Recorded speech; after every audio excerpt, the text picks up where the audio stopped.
इस कार्यक्रम के पुण्यार्चक हैं श्री एन.के. जैन, श्रीमती रेखा जैन, आकांक्षा, अनुजा, सिद्धार्थ, अनूप एवं अद्विक जैन, गुड़गांव, हरियाणा।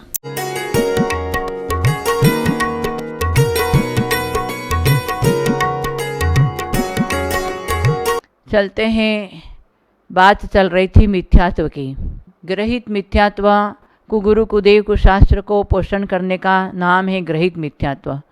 एक समय के लिए हम जैन धर्मावलंबी ग्रहित मिथ्यात्व को छोड़ सकते हैं। अग्रहित मिथ्यात्व, पर्याय, परिवार, परिग्रह को अपना मानना, ये अग्रहित मिथ्यात्व हैं। हालांकि देखा जाता है कि ये पर्याय, ऐसी पर्याय तो हमें सब जगह मिली हैं। तिर्यंच पर्याय, देवगति पर्याय, नरक पर्याय, नारकी पर्याय और हमें तिर्यंच मनुष्य पर्याय आदि चारों गतियों में पर्याय मिली, परंतु उस पर्याय से कहीं भी सुख शांति मिलने वाली नहीं है। उस पर्याय की दृष्टि को छोड़ करके आत्मदृष्टि यदि लाएं तो आज भी हम सम्यक्त्व प्राप्त कर सकते हैं। इसलिए जीवन का सार सम्यक्त्व है। पुद्गल की दृष्टि मिथ्या दृष्टि है और आत्म की दृष्टि सम्यक दृष्टि है। इसलिए ये पुद्गल हमेशा पूर्ण और गलन होने वाला है। इन पुद्गल का स्वभाव को जान करके और आत्म स्वभाव को पहचान करके हम जल से भिन्न कमल के समान ग्रस्त में रहकर भी हम सम्यक्त्व को प्राप्त करके सविकल्प समाधि मरण प्राप्त कर सकते हैं। सविकल्प समाधि मरण करने वाला एक दिन मुनि बन करके निर्विकल्प समाधि में आ सकता है। और निर्विकल्प समाधि आज पंचम काल में यहाँ नहीं है, परंतु विदेश क्षेत्र में वहाँ मुनि बन करके 7वें गुणस्थान से 12वें गुणस्थान तक पहुँच करके निर्विकल्प समाधि के माध्यम से हम 13वें गुणस्थान में प्राप्त होकर के केवल ज्ञान को प्राप्त कर सकते हैं। और केवल ज्ञान प्राप्त हो जाता है तो निश्चित हमारा ये जो पर्याय का संबंधी जो दुख होता है वो दुख दूर हो जाएगा। जब तक शरीर है तब तक कर्मों का आश्रय हमेशा चलता रहेगा। तीर्थंकर जो अपरम औदारिक शरीर हैं वहाँ पर भी कर्मों का आश्रय बंद है, परंतु यहाँ जैसे कषायों के माध्यम से, योग के माध्यम से जो कर्म का आश्रय बंद होता है वो चारों गति में भ्रमण कराने वाला होता है। परंतु वहाँ तो कषायों का शमन हो गया है। 13वें गुणस्थान में केवल ज्ञान प्राप्त कर लिया है।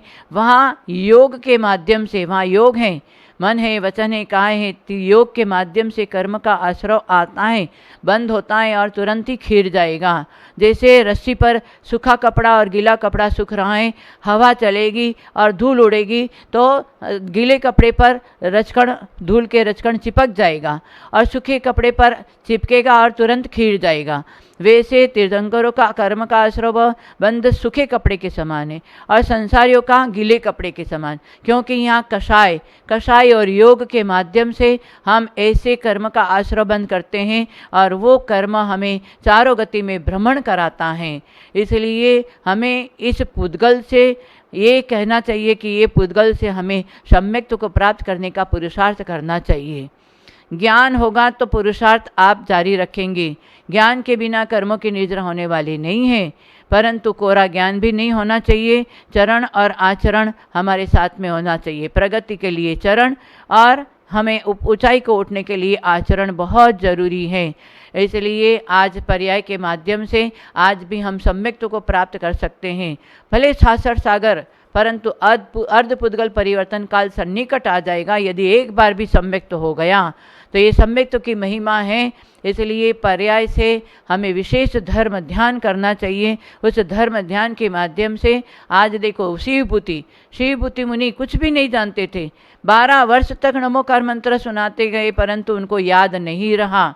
फिर गुरु के पास में पहुँचे, गुरु को कहा कि मुझे याद नहीं रहता है, तो गुरु ने कहा कुछ नहीं, तुम तुष्मात भिन्नम ये याद रखो, तुष्माश भिन्नम ये याद रखो। बोले ठीक है, परंतु जाते जाते वो भी भूल गए और वो आहारचर्या के लिए निकले और देखा था कि एक बुढ़िया एक दाल धो रही थी, उससे छिलका अलग कर रही थी और दाल अलग कर रही थी। इतना देखकर उनको वापस याद आ गया कि तुष्माश भिन्नम, दाल अलग है और छिलका अलग है। इतना ही जान लिया, पहचान लिया और आहार के लिए नहीं गए और जंगल में जा कर के अपनी साधना में रह गए।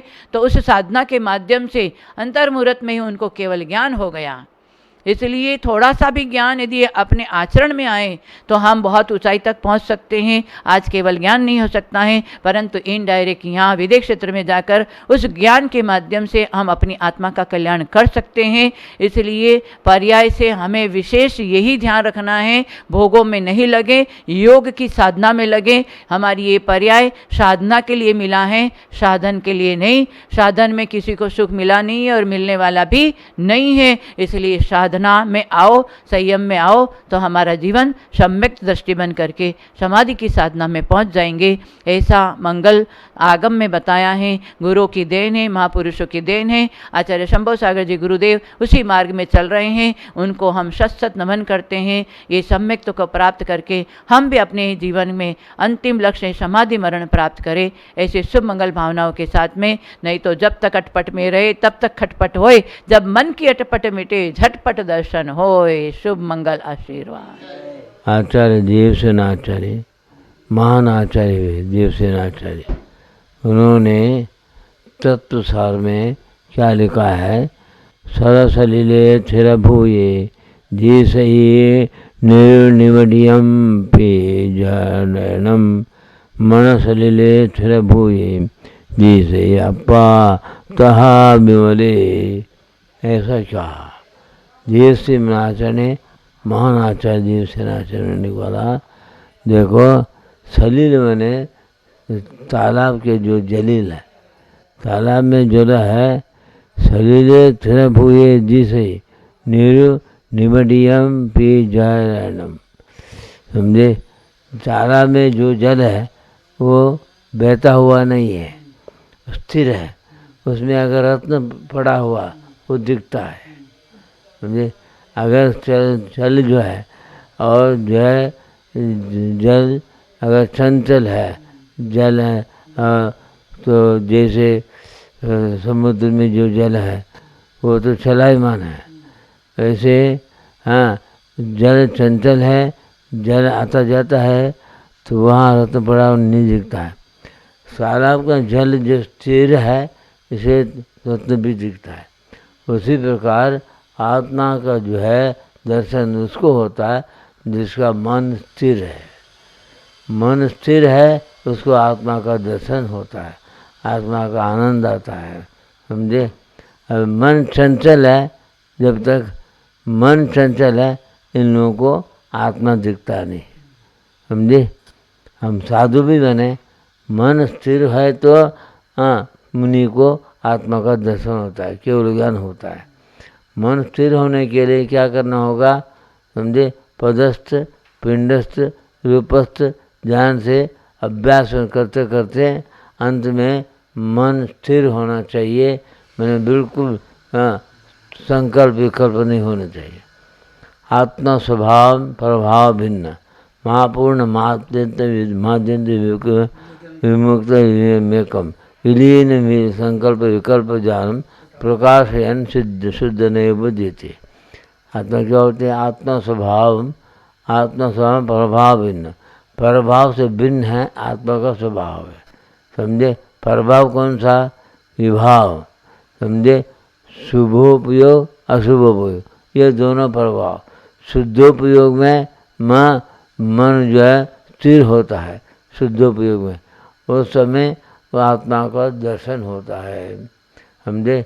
इसलिए पुण्यात्माओं का भाव शुभ भाव है, उसको बोलते शुभोपयोग है।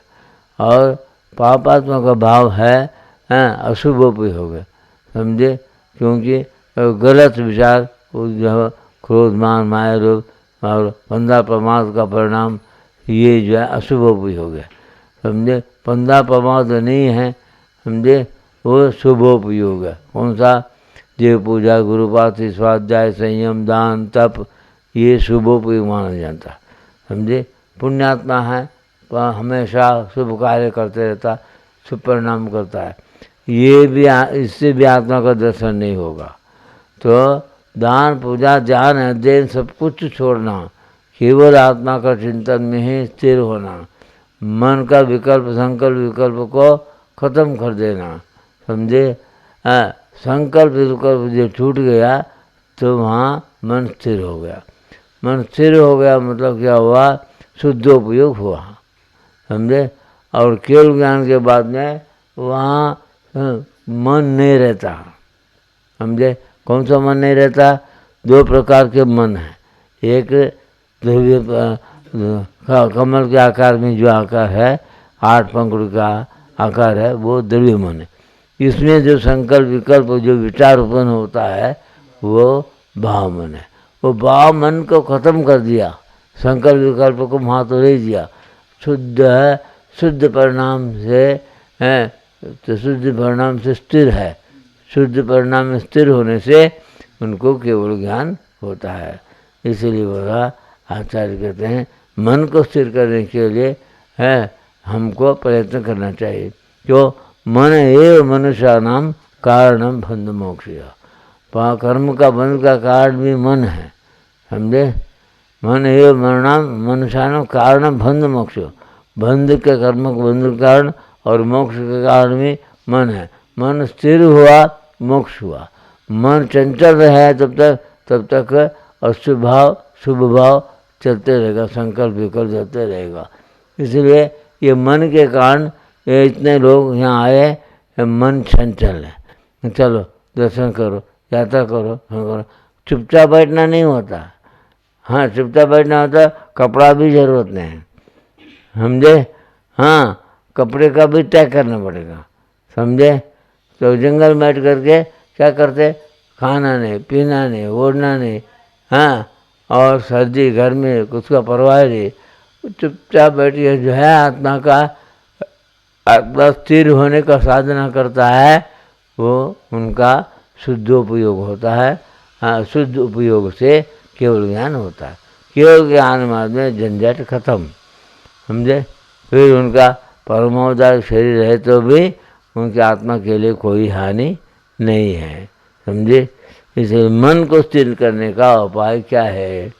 यहाँ आकर के ये चर्चा करें, मेरा लड़का है, लड़की है, शादी करना है, यात्रा करना है, दुकान करना है, मकान करना है, मैंने ये संकल्प विकल्प करते रहता है। इसलिए पुण्य पाप कर्म बंद होते रहता है। हाँ, कुछ भी मन में मेरे कुछ नहीं चाहिए, हैं, मैं मेरा मन को स्थिर कर लिया, मेरे को कुछ नहीं चाहिए। ऐसे व्यक्ति को वास्तव में एक दिन केवल ज्ञान होता मन की स्थिरता से कारण। इसलिए तालाब को दृष्टांत दिया। तालाब में बहता हुआ पानी नहीं है, तालाब में स्थिर पानी है। इसलिए रत्न में डाल दो, रत्न दिखता है। और जो नदी में रत्न दिखता नहीं है, अब समुद्र में रत्न दिखता नहीं है, समझे। तो जल चंचल है, हाँ, जल बहता हुआ रहता है, इसलिए वहाँ रत्न नहीं दिखता है। उसी प्रकार मन की स्थिरता के लिए मुनि बनना है, समझे। मुनि बनना काय के लिए? ये तो दिगंबर जैन धर्म में ही ये विशेषता है। मन को स्थिर करने के लिए साधु बनना। साधु बन करके दुनिया भर की धंधा करते हैं, हाँ, और खाना पीना ओढ़ना, और क्या थी पूजा लाभ के लिए उधर जाना इधर जाना, समझे। और दान पूजा करो, भक्ति करो बोलना, और बढ़िया बढ़िया गम गम छम छम, हाँ, 6 रस का भोजन करना, और जो है अनाज खाना, ये सब जो मुनि त्याग कर दिया, उस मुनि का मन स्थिर हो गया। खाना पीना भी छोड़ना पड़ेगा, खाने पीने में भी संकल्प विकल्प होता है। इसलिए खाना पीना एकदम छोड़ नहीं सकते हो। कम से कम पहले क्या जोड़ना? पहले अभक्ष्य का त्याग करना, बाद में भक्ष्य वस्तु देना। भक्ष्य वस्तु भी धीरे धीरे छोड़ते अंत में मांसाहारी है वो शाकाहारी होना पड़ा। शाकाहारी को धीरे धीरे अन्नहारी होना पड़ा। अन्नहारी को अन्न का त्याग करके धीरे धीरे फलाहारी होगा, फिर फलाहार भी त्याग करके और जलाहारी होगा। फलाहार के बाद में जलाहारी, केवल जल में रहेगा। तो जलाहार भी छोड़ दिया, खत्म। मन को स्थिर होने के लिए साधन करता है, वो आत्मा एक दिन अंतरात्मा परमात्मा बन सकता है। ये सबके लिए है, समझे। हाँ, जीव तुम भी है, कीड़ा मकोड़ा भी जीव है, और पशु पक्षी भी जीव है, देव भी जीव है और नारक भी जीव है।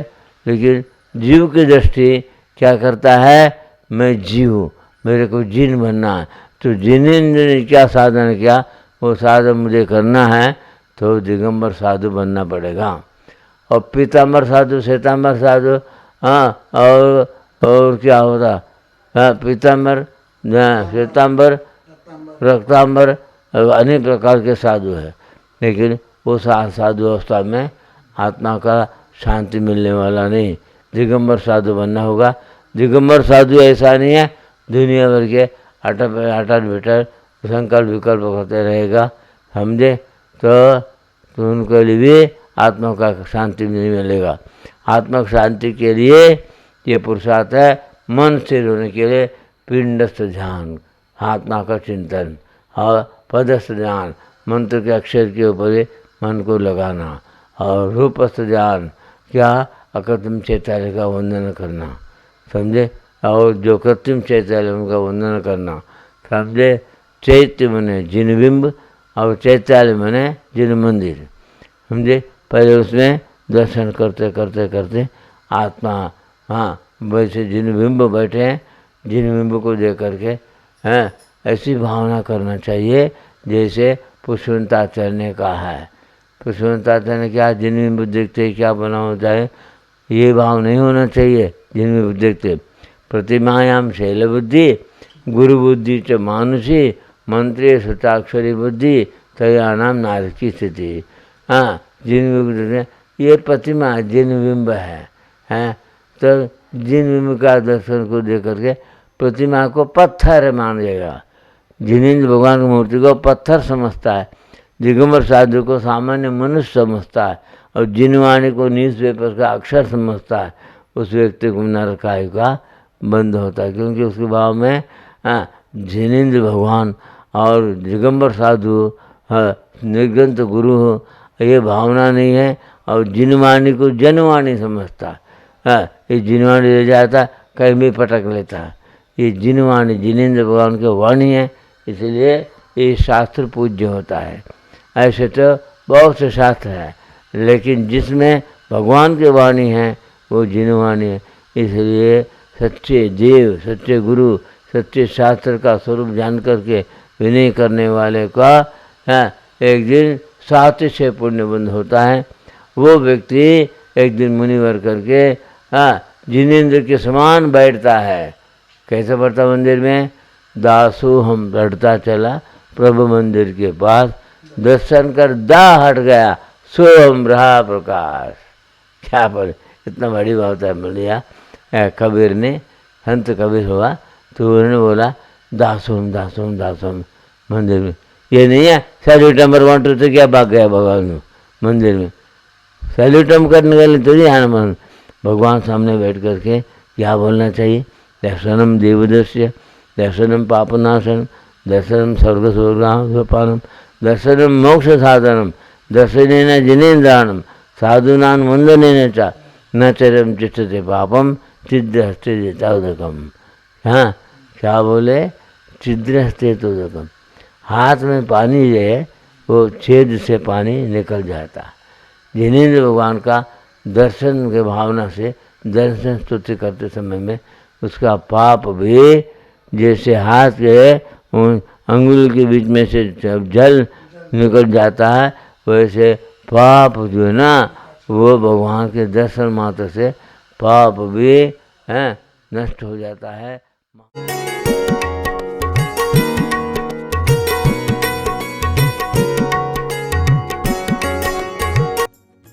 इस कार्यक्रम के पुण्यार्चक थे श्री एन.के. जैन, श्रीमती रेखा जैन, आकांक्षा, अनुजा, सिद्धार्थ, अनूक एवं अद्विक जैन, गुड़गांव, हरियाणा।